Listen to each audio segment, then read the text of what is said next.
Good morning and welcome. Friday morning, day 2 of the accounting marathon that you are undertaking. So congratulations on being here. Game plan for today, here for Q&A, questions and answers you might have. Want to find out if there's anything on your mind. I'm also going to talk about maybe how best to prepare for this class, how I might prepare, how you might want to prepare. And then we're going to get into some of the videos. And I'll narrate parts of the videos, but they are pre-recorded video from 2 colleagues of mine that are accounting faculty that I think are fairly valuable and insightful and just gives you another perspective. But before I get to talking about studying, preparing, and being your best at financial accounting and business, I'm going to open the floor to questions. Can everybody come off mute for a minute? And let's talk and see if there's anything on your mind, any challenges you're having. I'm hearing that people are now tied in. I'm going to ask you to type in the chat the following: yes or no. Now wait for the question. Don't type right away. Yes, I have the textbook. I've started it. I've looked at it. I've seen, I'm okay. I have access to it. Or no, haven't done it yet. I know I will soon. I know there are assignments that are due tonight, but I just say yes or no. You're not being penalized. You're not being graded. As I say, this is one of my attendance ticks that say, okay, you were here. I'm glad to see you. But also I want to make sure, see how many of you are tied in and registered. I have had 2 or 3 people that had some challenges. If they used a different browser, that helped. Sometimes Chrome is not cooperative. Sometimes Microsoft Edge is not cooperative. I have the same thing with Blackboard in general. Blackboard prefers Firefox to Chrome. And that is something to keep in mind. Sometimes if you have problems, reboot the computer, go back into a different browser, and hopefully that might fix some of your challenges. Anything on your mind that you want to talk about? So the homework that's on Blackboard is from purchasing. You told us. Oh, I'm sorry. Go ahead. The homework on Blackboard is what? Oh, no, you're fine. Continue.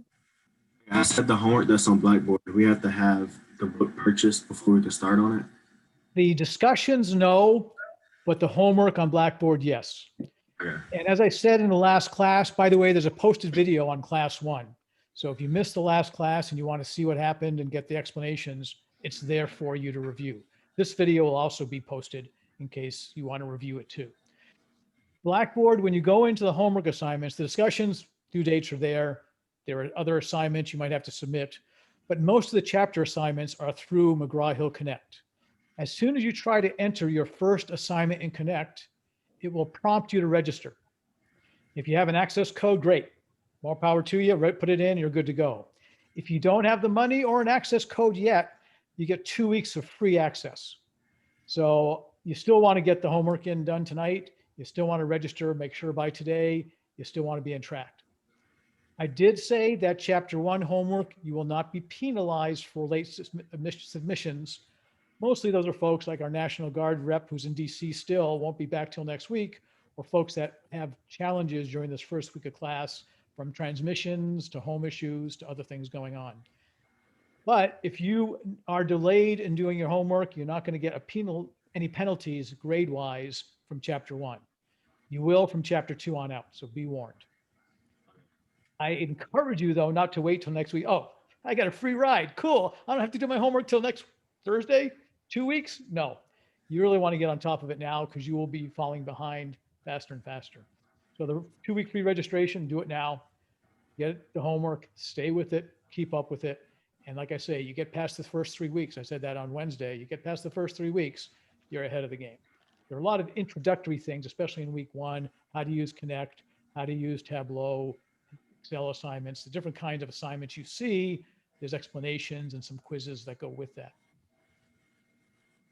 And Alexis, I think you had a comment or question as well.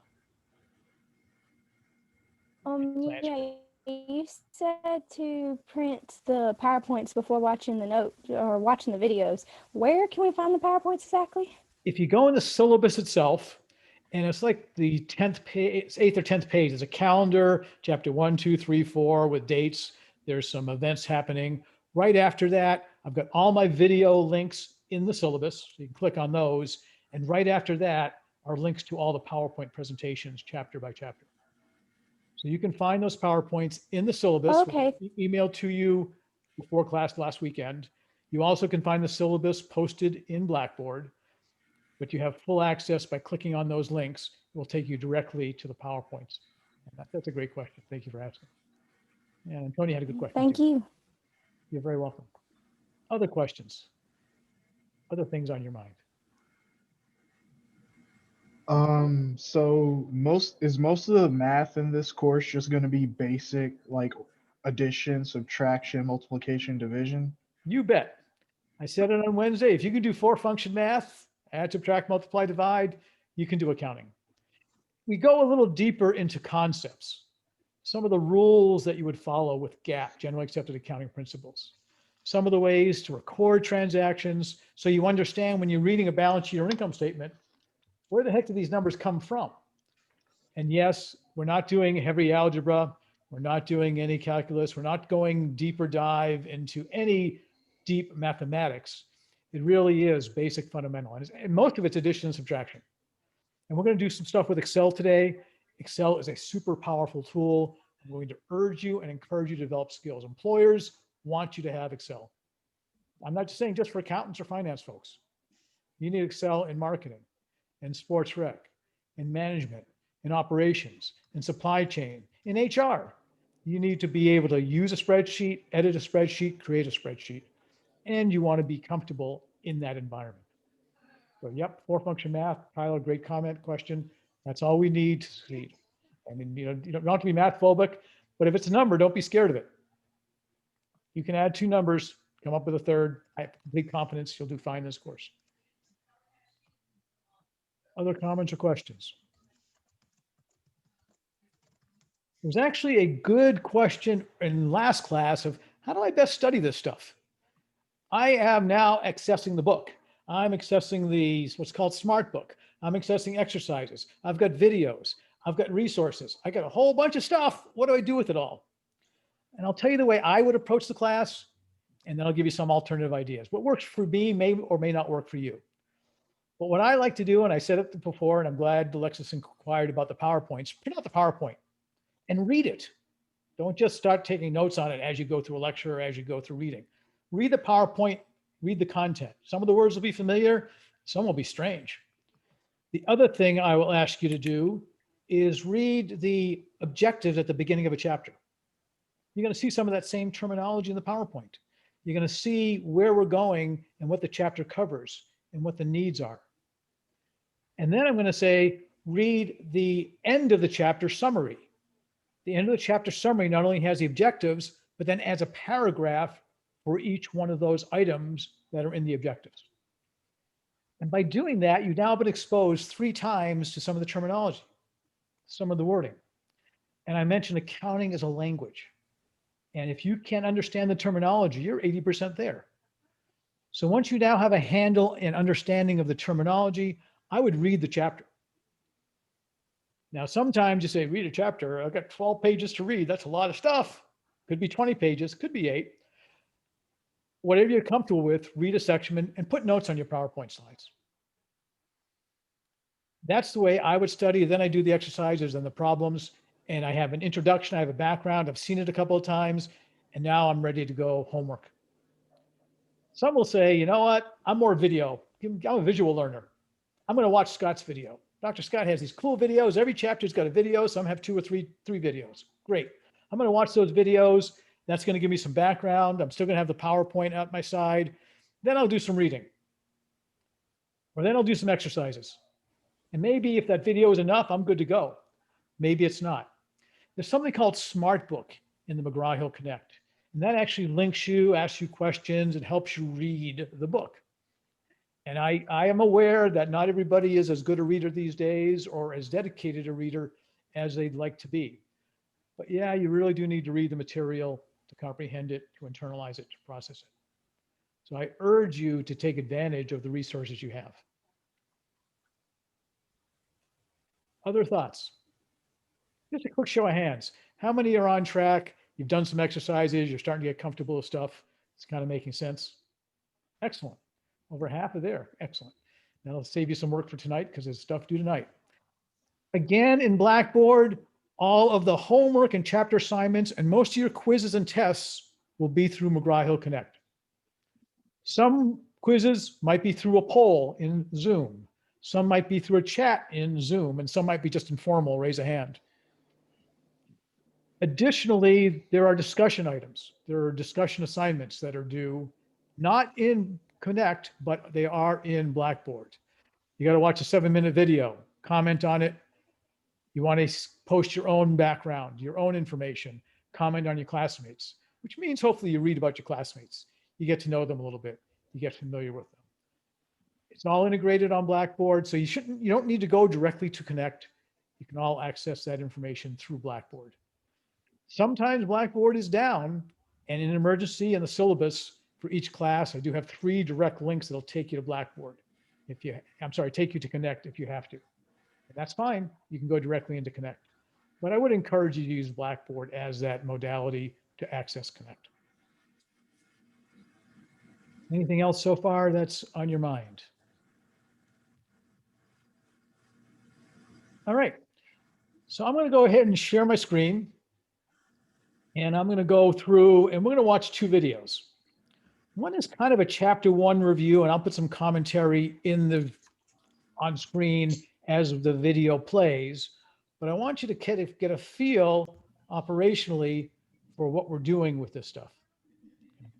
So if we're going into what's called Ben and Boz, if you look at the calendar, Ben and Boz happens to have a URL listed on the calendar every Friday.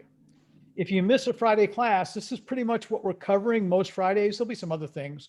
And as I say, I'll be interjecting things as we go. But there'll be an Excel tutorial and there'll be a chapter review. And that chapter review, which is what we're going to start off first, is something that we're going to be able to see.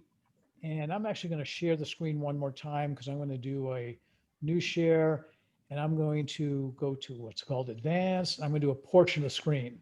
Sometimes our video limitations cause intermittent breakage in sound or video. And at this point, I'm going to say, if you want to turn off your video, it'll give you some more bandwidth and make sure your audio is turned off, is muted. It should not be choppy. You should be getting a pretty clean image and you should get a pretty good flow of the information. I'm going to start with accounting, the basics, and it's going to talk about starting a business, what kind of information. It's all about communication, as we said last class. It's about understanding the terminology and making decisions from that information. We're not creating accounting in a vacuum. We're creating accounting to use the data, use the information, and be able to read the stuff. So I'm going to start the video, and we're going to start hearing a little bit about. I've been thinking about this one for a long time. Excited to finally roll this out. What we're really doing here is we have a series of 12 lessons. They're each maybe going to be about 20 minutes long, where we're just going to try to go through accounting in about 20-minute intervals. So it's not meant to replace a textbook or cover everything that you're going to see in there, but just try to hit some of the core principles. Is that consistent with what you're thinking about these, man? Absolutely. We just want to give you high level and really conceptual information, hopefully build that conceptual framework so then you can apply it to any situation you might run into. All right. Well, let's get into it. Let's do it. So this one is called the basics. And within the basics, what we're going to be dealing with here is, well, let's just start it off with an example. Selling t-shirts to college students, and on the surface, your friend's business seems quite profitable. A piece, and then sell them for $15 a piece. What other costs may he have? What do you think, Yeah, Ben? this seems pretty typical. A friend tells you about something and it almost seems too good to be true right away. There's got to be more costs there. Maybe he's got to do some shipping when he sells the shirts. He's got to pay taxes on that profit for sure. Storage, perhaps. I think those are the costs, and I guess we had them listed right there. Look at that. Good job, Ben. It's almost like I cheated for that one, boss. Okay, pretty much, that's right. All right, well, so there's just additional costs, right? It's not just purely saying Cost of doing business. 15 minus 5. Got expenses. There's a lot of other things to consider. Now, the next question would be, to help offset these additional costs, he's asked that if you want to invest in his business, what sort of questions might you ask of him? Well, I would really want to get into, does he know what he's doing? What's his plan? What's he going to do going forward? Has he really been profitable in the past, or is there some other things that I should know? Yep. So how's he doing? Prior expected cash inflows, outflows, things of that nature. So let's say your friend comes and provides you with a printout showing his sales and his expenses for the past year. what additional questions would you have? I don't know, Ben, if I just gave you a printout and said, invest in my business, here's proof that I'm making money, what would you think about that? I'd actually want to know where your printout came from. Yeah. How'd you get the information I could for just be that making it printout? up, You right? could just be making it up, honestly. And did you follow any sort of set standards? Anything that maybe could I reperform it and get the same results that you did? This is some of the things that I would want to look at. Yeah, totally. So we can see what we jotted down there. More prior years, year-to-date information, future expectations. Oh, I'd love an proof audit that what here. we're showing is real. And then kind of a final thing, what else might you want to know? So let's say that you're investing in this friend's business, and he gives you all the good financial information that that's real and that you can see more stuff that you want. So maybe that seems like a decent investment, but that still doesn't mean that you want to invest in that one. Where else might you go with it? I mean, before I make an investment, I want to know what are my options, and I want to be able to choose the best available option for me. So maybe I have another friend that's also selling, maybe not t-shirts, but tacos or something like that. Yep. And maybe his business is more profitable. I'd rather invest in that. Sure. So You have a decision to make, who to invest in. How risky is it? What kind of returns can you get? What would be other investments we could do? I mean, you might be able to invest in a company like Apple instead of investing with your friend. I mean, that might be a better deal for you. So that was just an example to kind of set a tone for why there's a need for accounting information. So an overview of what we're going to try to go through. When we say financial accounting, what do we mean? What are the 4 types of financial statements out there? You're going to learn about these things called financial statements. Understanding kind of the how and the why behind financial statements, about the preparation of those. And the 4th one, the concept of corporate governance, which is kind of a mouthful right now, but you'll learn about it in a little bit. So when we talk about the term financial accounting, we can think about it in a set of established rules used to prepare financial statements for external users. So there's a few keys here. Then established rules, right? We'll figure out what are the rules and where do those come from. What are the financial statements? We'll learn about that in this video. And then also, who are those external users? Yep, exactly. So Generally accepted accounting principles. Business, That's what we're talking. We hear that a lot. It's just do you have a favorite foreign language? Were you German? I thought you were German's German. my favorite foreign language. I don't know much German, but like sprechen Sie Deutsch, right? That means that's German. Do you speak German? Yeah, just like I prefer Spanish. Hablas español. Those mean do you speak that language? Spanish? Yeah, that is. How do you say? Do you speak accounting? Hablas contabilidad. Sure, sounds right to me. That's right. But what it is it's just like what Ben and I were doing right there is, how you say, do you speak German? Do you speak Spanish? When we're going to be using terms like common stock, accumulated depreciation, deferred revenues, that's just kind of a language that's used to explain accounting principles. And then we're going to use accounting to measure results of a business and then communicate it to the owners. Financial statements, there's 4 big ones that we're going to go through in just a moment here, but they're reports that are going to summarize financial information of a business. We got to use established rules in order to do that, and the rules are called GAAP, Generally Accepted Accounting Principles. And then the external users who are usually going to use financial accounting information are going to be shareholders and creditors. And just kind of a big thing is this is not the only type of accounting out there. There's lots of different types of accounting, managerial accounting, tax accounting, but this is financial accounting. Yes, and this is GAAP too. They're all different standards. Like there's international financial reporting standards as well. So we're going to be focusing on GAAP in these lessons here. Yeah. So shareholders and creditors, those are the 2 main people. So I do want to repeat the 4 primary statements. Balance sheet, that's the accounting equation we'll talk about later. Income statement, revenues and expenses. Statement of cash flows. Cash is king and queen in a business. And then a statement of equity or retained earnings. You probably haven't heard of retained earnings before, most of you, but we'll be getting deep into retained earnings that are retained in the business to be reinvested in the business. People who use financial accounting information, shareholders are the ones who are going to provide usually cash to a business in exchange for owning part of the business. So an example of this is, say, Snapchat just recently had their IPO, and if you wanted to earn shares of Snapchat, you could go ahead and pay them, I think it was like $20 a share. The business would receive that money, and you would receive shares of ownership. Yeah, you can actually own some of that. But it can be individuals or groups. So individuals invested in Snapchat as did groups as well.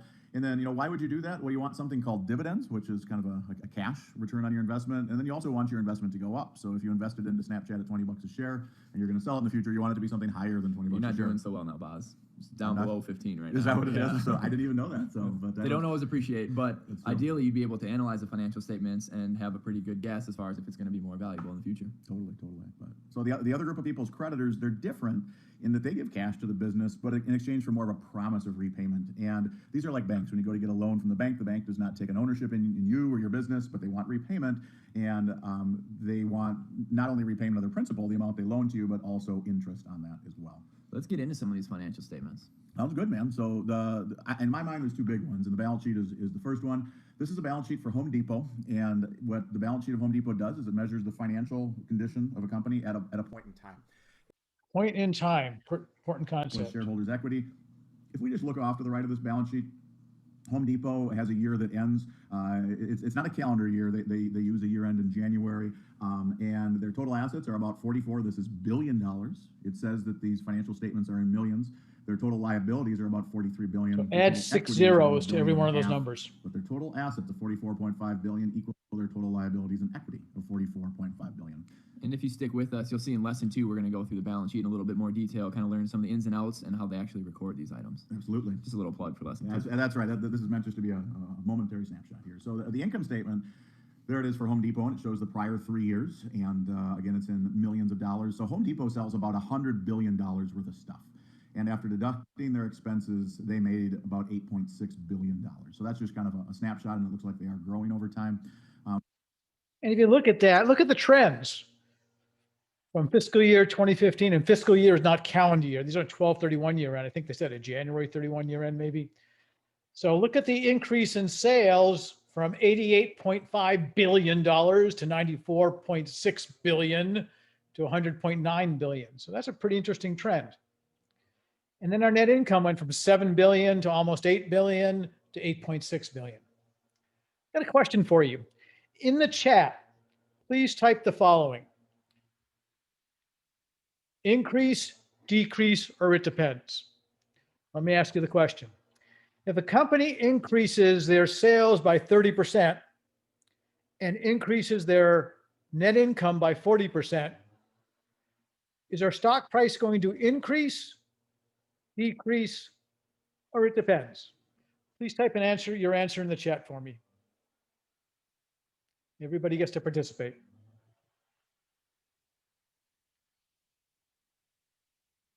I'm seeing a bunch of increases, and I'm seeing a number of depends. And the winner is, it depends. What do you mean? My sales went up and my profits went up. Isn't that a good thing? Well, what happens if my sales went up 30%? Maybe Zoom thought their sales would go up 50%. And their profits went up 40%, but they expected the profits to go up 60%, or the investor expected it to go up. The marketplace said, everybody's using Zoom now. You guys are going to make a killing. If that happens, it's expectations, the stock price will probably go down. Now, if the expectation was 50% and they went up 100% in sales and 200% in profits, stock price will probably go up. So you're going to start seeing that the answer to most of my questions when I ask is going to be 2 words. It depends. And that it depends will be followed up by it depends on what.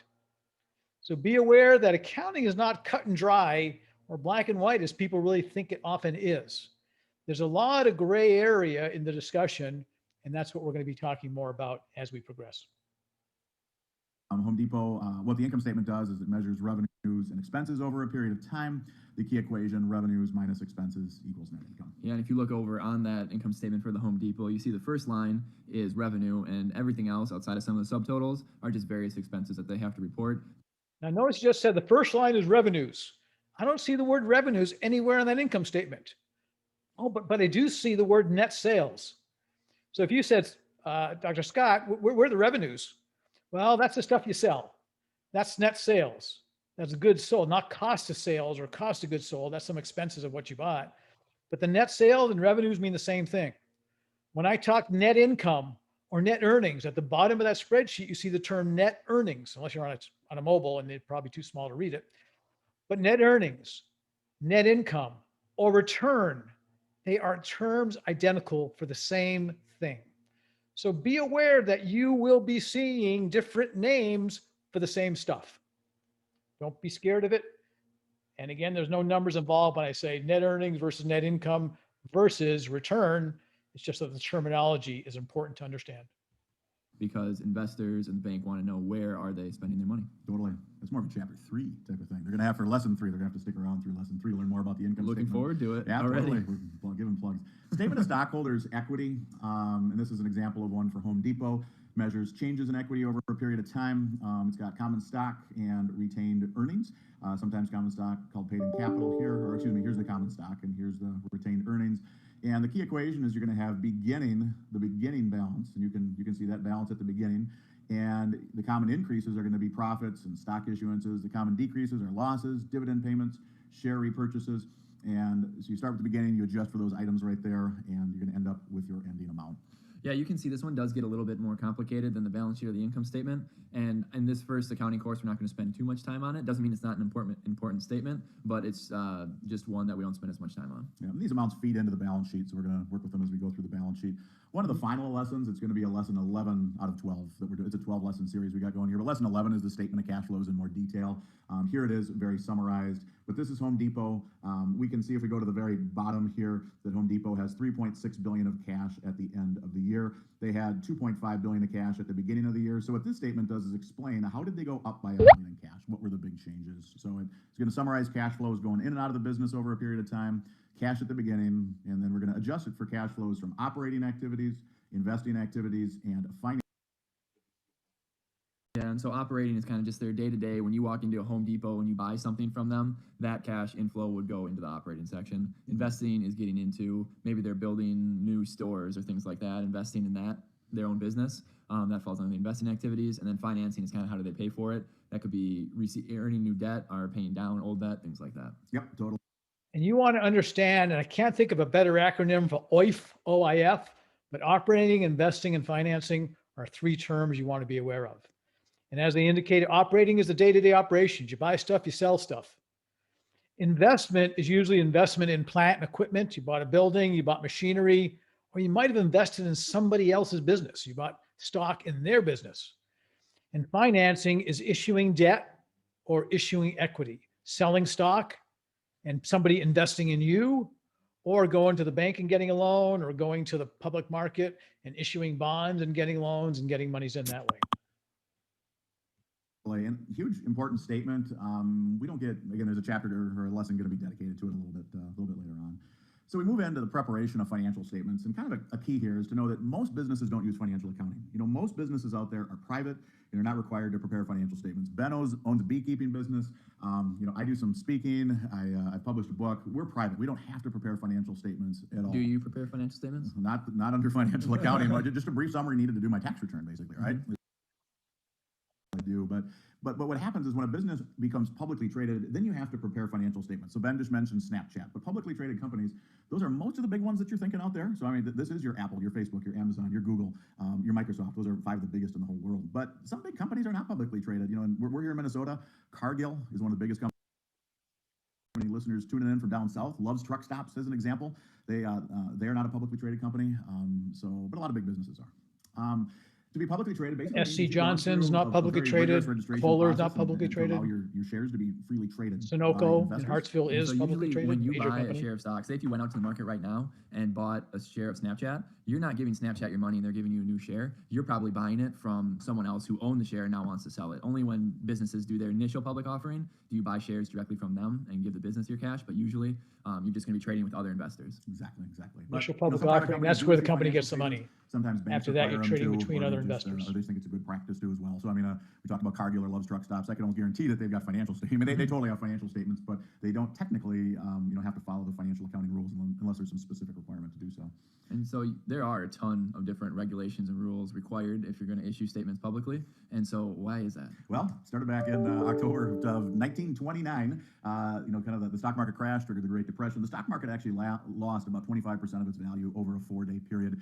Again, triggered the Great Depression, destroyed investor confidence in public companies. And then as a result of that, Congress passed the Security and Exchange Acts of 1933 and 1934, and that created those acts to the Security and Exchange Commission. So what does this commission actually do? Well, we got a little picture here for you. So it's a nice picture. Yeah. The Securities and Exchange Commission, we call them the SEC. So the SEC regulates public companies. So it kind of governs them, and it's just meant to increase investor confidence. But the SEC is some government regulators. They delegated their authority down to the FASB, the Financial Accounting Standards Board, and the FASB created GAAP. We mentioned those earlier. GAAP are basically the accounting rules. Stands for Generally Accepted Accounting Principles, and then financial accounting is the method that follows GAAP.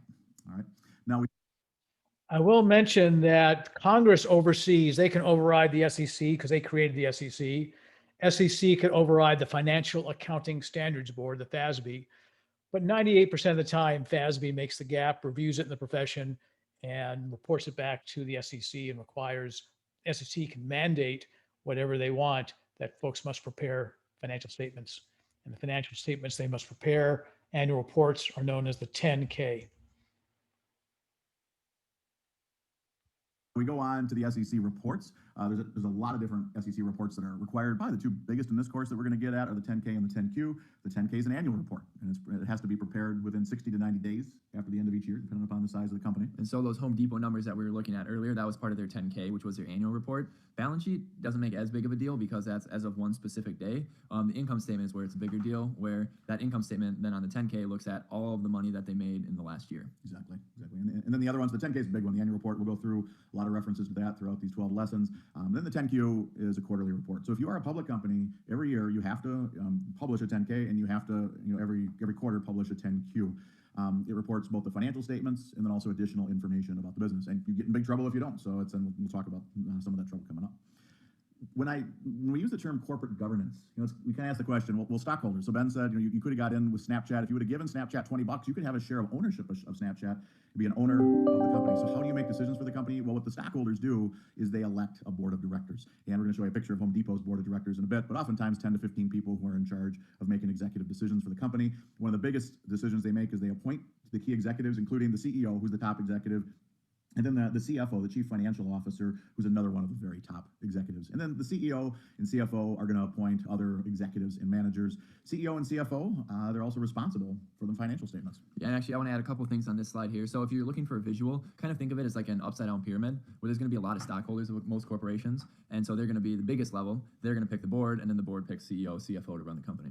And in that last bullet point, where we said CEO and CFO are responsible, there were some accounting scandals in the early 2000s, and as a result of that, there was some new regulation called Sarbanes-Oxley, and in that regulation, they provided for criminal penalties for CEOs and CFOs if the financial statements are found to be misleading and they were negligent in doing their duties to put them together. Yeah, you can get fined up to $5 million and spend 20 years in prison for preparing false financial statements as a CEO and CFO. We've talked about leaders, and Home Depot is just an example here. Here's their board of directors off to the right. And usually the CEO is going to be on the board of directors, and then pretty much everyone else for a public company is not going to work for that company. It's going to be executives at other companies or other retired executives out there. Yeah, so if you were to look on Home Depot's website, you could get bios for each of these members of the board of directors, and just reading through them, they're quite impressive business careers. Yeah, absolutely. Just also from their website, here's more information on their CEO, named Craig Meniar, however you pronounce that.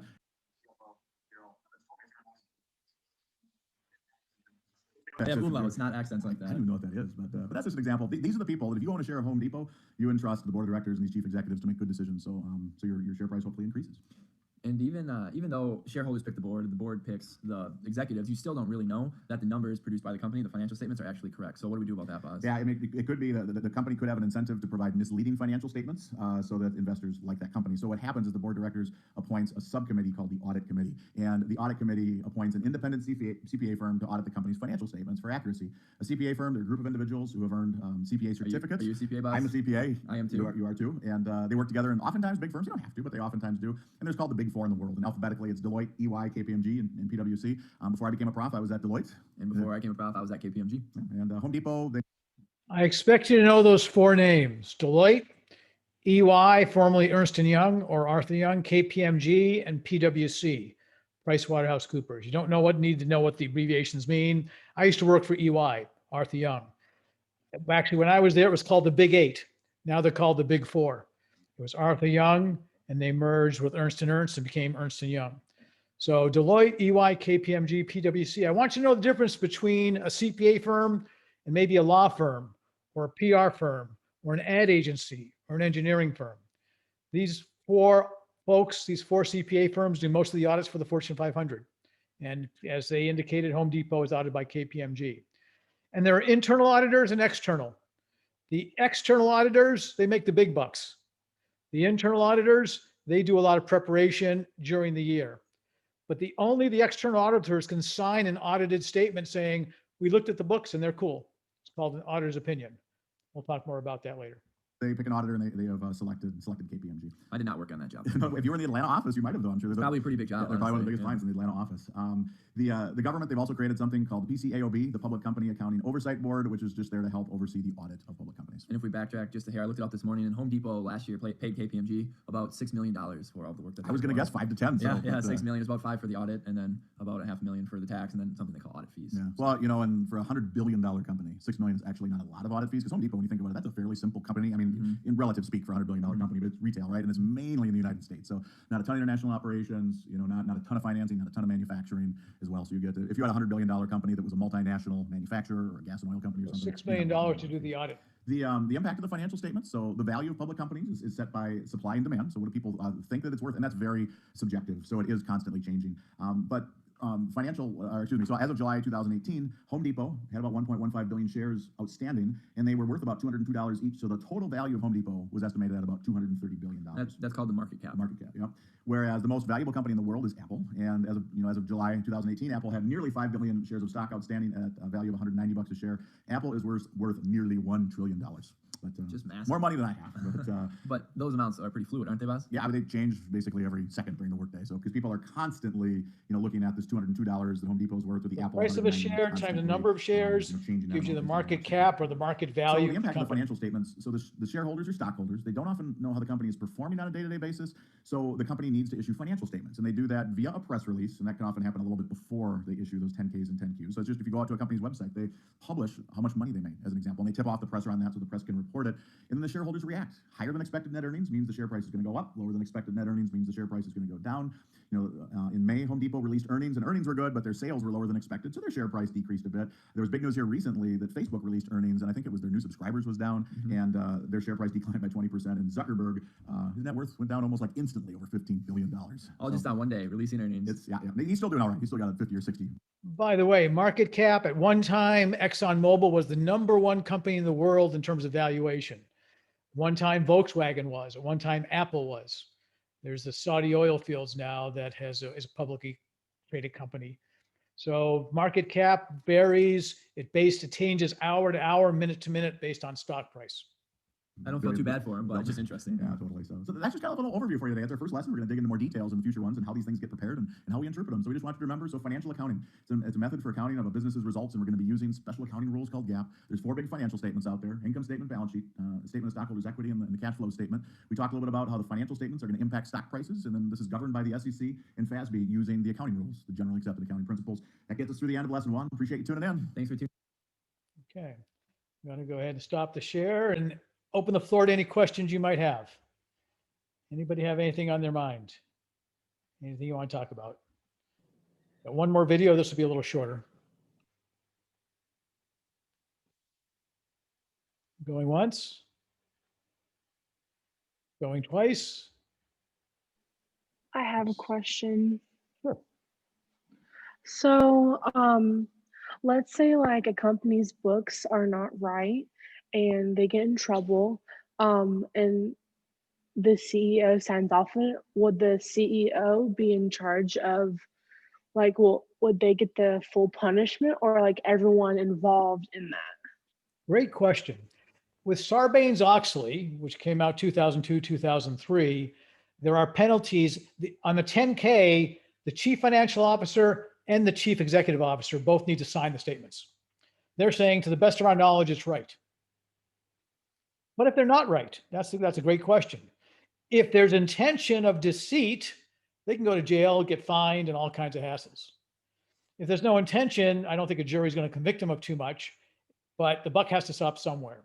So they're ultimately responsible, and to the best of knowledge, they're signing off, yes, this is correct, this is right, we did our due diligence, and we are signing off on the statements. Back when Enron came about, Health South came about, Health South was out of down in Alabama, and the CEO never went to jail. The whistleblower, actually a friend of mine, Weston Smith, went to jail. He did 2 years. He lost his family, kids. I mean, it was a whole, but he blew the whistle. They still sent him to jail. But he was responsible for signing off on stuff before Sarbanes-Oxley was there, or it had just come out. So that's got to be careful. Who's responsible? If the stockholders ultimately pick the CEO, And the stockholders are ultimately on the hook, and they can sue the corporation for giving them bad data. Investors can sue the corporation. You told me, here were the expectations, here's where we were, and you didn't own this stuff. You didn't have the rights to this stuff. You did not do your due diligence. You did not take care of the business properly. You deceived us with these earnings calls. You told us things were great and they weren't so great. There's lawsuits flying. So yes, it's usually the CEO, the buck stops, the CFO, chief financial officer as well. And yes, people are on the hook, especially with Sarbanes-Oxley now. Does that answer the question, Jaden? Yes, sir. Thank you. Oh, thank you for asking. Good question. Anybody else? All right, let's go take a look at the Excel tutorial. And we're going to play through that and get an idea of what Excel is all about. And hello, everybody, and welcome to Lesson 1 in the Ben and Boz Microsoft Excel video tutorial series. I'm Boz. I'm Ben. Well, man, we're kicking this. What has made you want to do this? You know, we've been talking about it for a long time, but we hear time and again from employers that Excel is absolutely necessary, critical to any sort of success in the business world.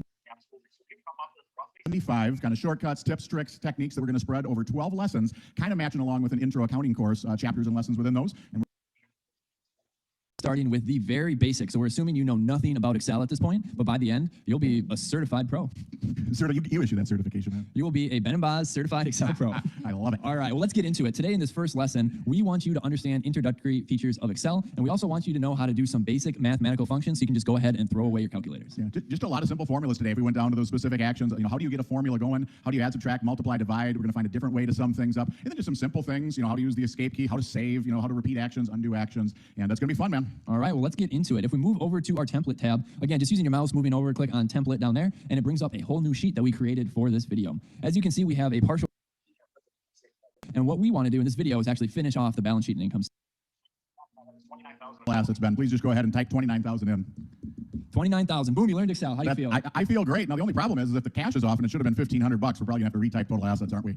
Uh-oh. Total assets did not. Wait, are you telling me that I can set up a formula in Excel where if I change one of those input cells, the answer will automatically change for me? I'm telling you that, man. That would be super convenient. Super convenient. Do it. Let's see it. All right. So the first one we are going to learn is just hitting the equal sign. If you go to cell B10, hit the equal sign. Now what you're telling Excel is, hey, I want you to do some sort of function. And we're just going to do some basic mathematical functions right now.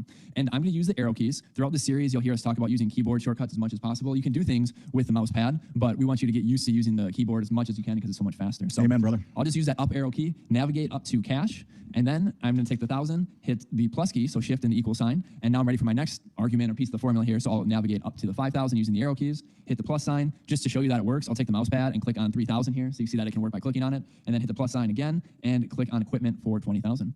And go ahead, Boz. I was going to say, and you'll see, go ahead and hit enter then. You know, you'll see it's the same 29,000 I yelled out, and it actually took longer, but the beauty of it is now if Ben changes cash to $1,500 or whatever he wants, it's going to update automatically. 29.5. Wow, look at that. Yeah. Now, I don't really want that $1,500 to be there. I want it to go back to 1,000. Just type in 1,000 then. There you go. You could do that, or we could learn another shortcut. How about that? Okay, go ahead. All right. So a couple of different things here. 1,500, it looks fine, but we want it to only be 1,000. So if I wanted to go what I just done, all I have to do is hit the Control and Z key. It's an awesome one. Yeah, Control Z will undo it. It'll take it back to 1,000. I use those every single day, right? We're not perfect. We make mistakes. Just undo what you did. I think it works in all Microsoft products, so get used to it in Word and PowerPoint as well. I think you heard it there. Boz said on recording here that he makes mistakes. There it is. Absolutely, many times a day. Yeah, we all make mistakes. So Boz, you mentioned when we added up all these total assets, it was a little bit slow. What is a faster way to add up all of our liabilities and stockholders' equity? Well, the issue is, I mean, yeah, it was slow, but I mean, Ben could have done it really quickly if he wasn't narrating, but imagine that you have hundreds or thousands or tens of thousands of these, right? So we need to do something quicker. We're going to just do something called an auto sum, and all it is just, you want to just hover over it in the upper right-hand corner of your screen. I only say hover because, honestly, just learn the shortcut and never really, you don't need to click on that. It's just Alt equals is the shortcut. So if you just put in Alt equals right there, Microsoft Excel is pretty smart, and it will actually sum up kind of the items that are touching that cell, and it'll usually work out pretty well for you there. If you have a Mac, that's a Command-Shift-T. There you go. So Alt equals or Command-Shift-T if you're on a Mac. All I have to do is hit Enter, and look at that. My total liability, stockholders' equity balances out with the assets, and we learned another shortcut. That's pretty cool. Yeah, absolutely. You always have to review it because it might not always grab exactly what you wanted, and we'll see examples of that throughout these lessons, but it's a great starting point. All right, well, we got our balance sheet done. Let's move on to the income statement. We have revenue and cost of goods sold to give us our gross margin. So to calculate that one, I'm going to take 60,000 plus, oh, wait a second.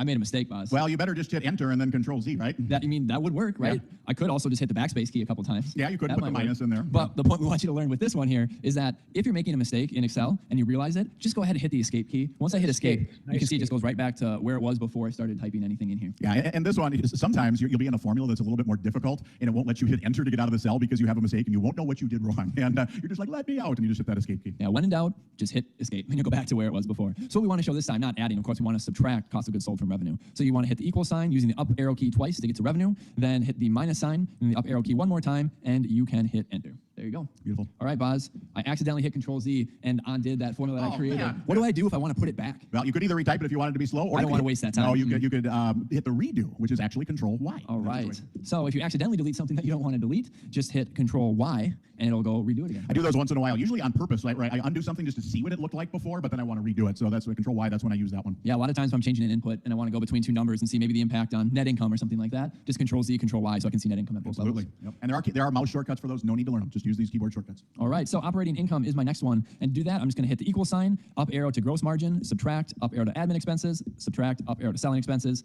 I'm going to hit enter. There you go, 13,000 for operating income. Yeah, if there was a lot of things he was trying to subtract out there, we would have used a derivative of that alt equals sum function, but that's beyond the scope of this first lesson. All right, well, Boz, you guys will learn a little bit about us throughout the series, but Boz is actually a tax expert. My background is tax. Ben's is in audit. So if we come to tax, I usually get to take over because it makes me excited. So let's go ahead in this situation and do equals just to kind of start this off, and put your arrow up to operating income and then hit your multiplied by sign. All right, here. so That's shift and 8 is multiply. Yep. And then the corporate tax rate right now is 21%, but I mean, you could type in 21%, but Ben's actually created kind of an input cell below, which is nice because he can just now go down and link to that input cell. And when you're on it, then hit enter. And if all of a sudden, the tax rate changes, it used to be 35%, you can change that 21% below to 35%, and it updates automatically above. But we don't want that, so we're going to Control Z it. Boom. Yeah, Boz has actually been doing taxes for 43 years. I'm 47. I started when I was 4 years old. Yeah, he's a prodigy. Look at that. You guys are lucky. All right, so our last thing we need to enter in here is our net income, which is going to be operating income minus our tax expense to give us 10,270. And I guess I should say the last thing we want to enter in here is earnings per share. To do our earnings per share, we're going to take our net income, just using the up arrow key to get up there, divided by our shares outstanding. Hit enter. Look at that, 1.03. Yeah, that's perfect. I think this one is mainly done. So I don't know, when you get done with your work, Ben, do you just basically walk away or shut your computer? What do you do when you're done with your work? I usually pull out my phone, take a quick picture of it, so I make sure I know that it's right, and then I just close out of Excel and I'm done.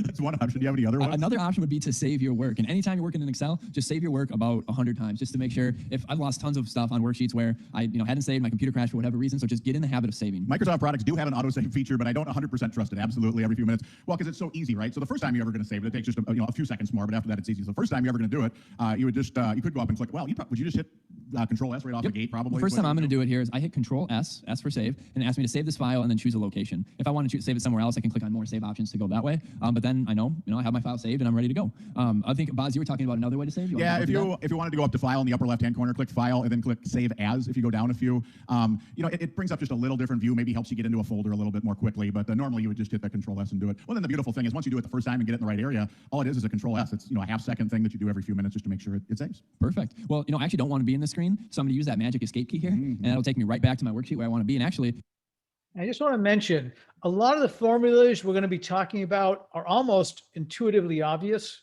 We had earnings per share. That's earnings over number of shares. Pretty cut and dry. We had return on assets. Return divided by assets. Just put a slash between those two words. Miles per gallon. If you're driving the car and you say, well, I drove 400 miles on 10 gallons of gas, 400 divided by 10, that's 40 miles per gallon. Again, this is how we're using these terms, but most of the formulas we're going to learn have some logic to it and make sense. By the way, I've said before, the word return is the same as net earnings, is the same as net income. Identical. So be aware of that. let's go back to the instructions tab to make sure we covered everything. So we learned how to begin a formula, add, subtract, multiply, divide, shortcut for adding with AutoSum. We looked how to use the escape key to escape from our current action or cell, save our open worksheet, repeat, and undo our actions. I think that's pretty good. I think we did great, man. And that's going to wrap up lesson 1. Thanks for. And that's a wrap on the video. Again, I'm going to have you come off mute and ask any final questions you might have. Otherwise, I want to make sure you're comfortable with where you're at, where we're going. Again, we do have classes Thursday night at 7:30 that are available, synchronous sessions, if you have questions, so you don't have to get stuck on homework. I'm also available via Calendly. That's a schedule during the day. If you need evenings or weekends, please schedule on email. Give me a couple of choices. and I'm happy to meet with you.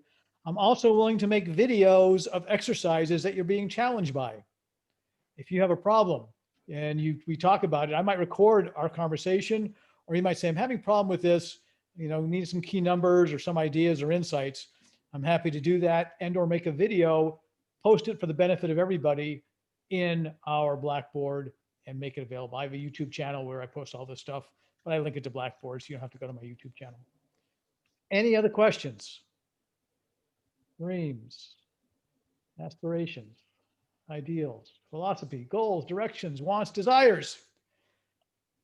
Then I wish you a good weekend. Of course you have wants and desires. You want to get an A, right?